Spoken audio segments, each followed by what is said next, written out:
The $100 trillion question: why minerals wealth has not ended Nigerian poverty. Created by Africa Global Opportunities TV. Nigeria is often described as Africa's giant, the most populous nation on the continent, one of the largest economies in Africa, a country blessed with vast oil reserves, gold, lithium, iron ore, bitumen, coal, and over 40 commercially viable solid minerals. Some analysts estimate Nigeria's untapped mineral wealth could exceed $100 trillion. And yet, over 40% of Nigerians live below the poverty line. Millions lack reliable electricity. Unemployment remains high. Inflation erodes incomes. So here's the $100 trillion question. If Nigeria is so rich in minerals, why are so many Nigerians still poor? This is Africa Global Opportunities TV, and today we investigate Nigeria's resource paradox. Nigeria is not just an oil country.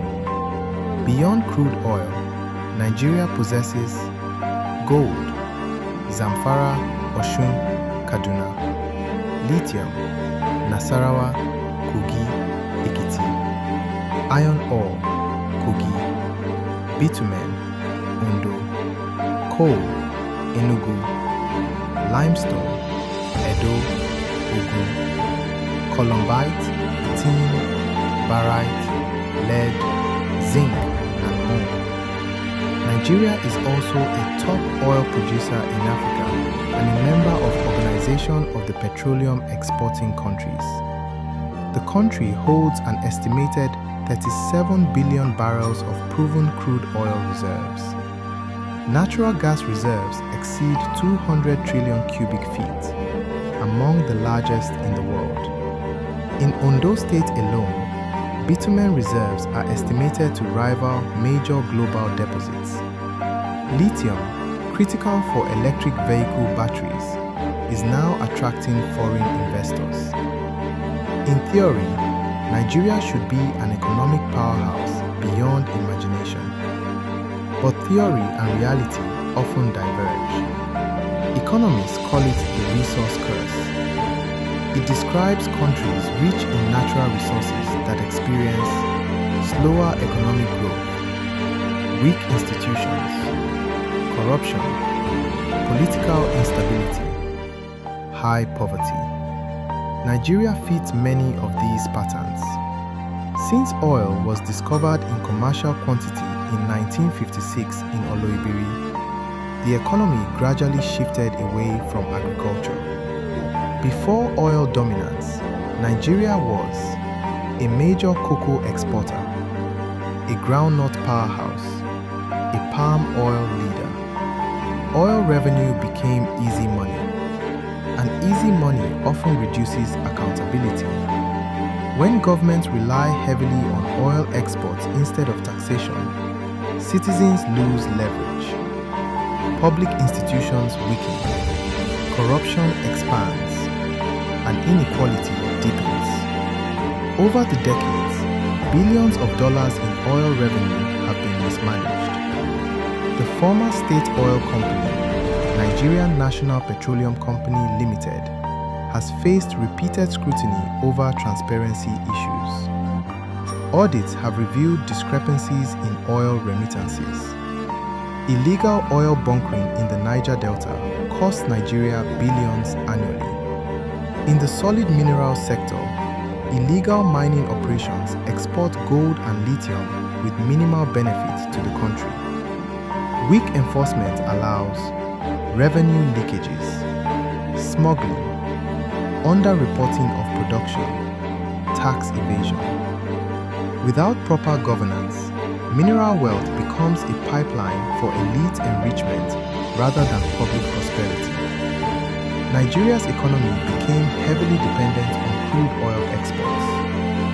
Oil accounts for over 70% of export earnings, significant government revenue.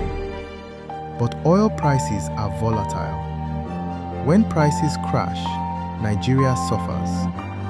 Budget deficits, currency devaluation, rising debt, inflation. The naira weakens.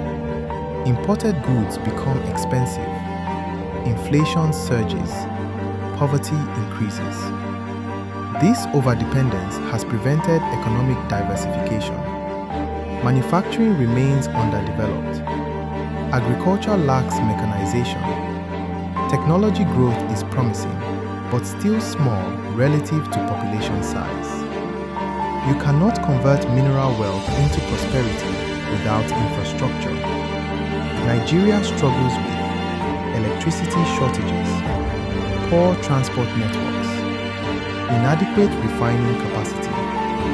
Despite being a major crude oil producer, Nigeria imports refined petroleum products.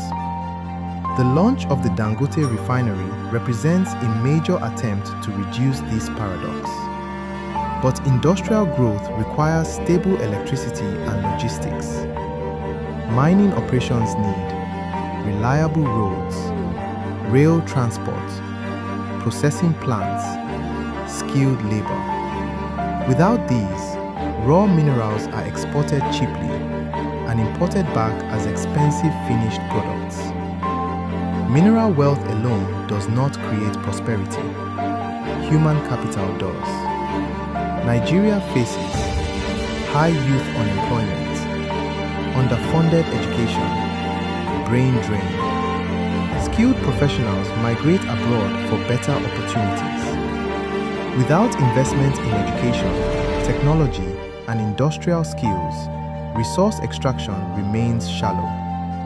Countries like Norway invested oil profits into sovereign wealth funds, education, infrastructure. Nigeria's sovereign wealth fund remains relatively small compared to total oil earnings historically.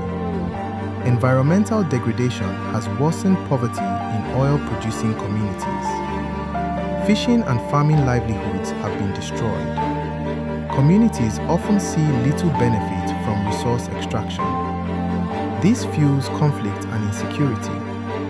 Illegal mining in northern Nigeria has also contributed to banditry financing. Instead of wealth creation, minerals sometimes fuel instability. Another critical issue, Nigeria exports raw materials. Other countries export finished products. Lithium leaves Nigeria in raw form. Batteries are produced elsewhere. Gold is mined locally. Jewelry is manufactured abroad. The value addition happens outside Nigeria. To end poverty, Nigeria must move up the value chain. Solutions include 1. Transparent revenue management. 2. Strong anti-corruption enforcement. 3. Diversification beyond oil. 4. Value addition in mining. 5.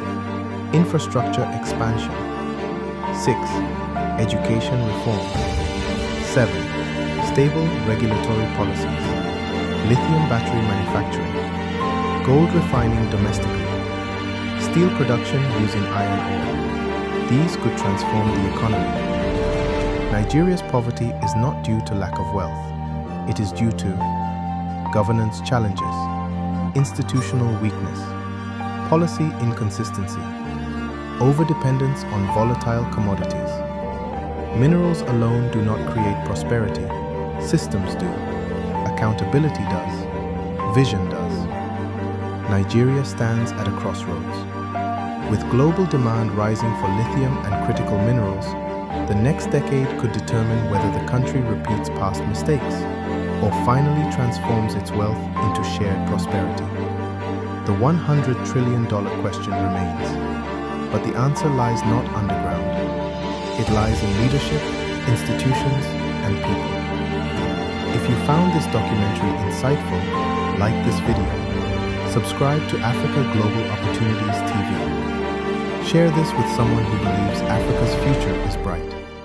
Because the future of Africa's wealth must benefit Africans. I'm your host, and I'll see you in the next episode.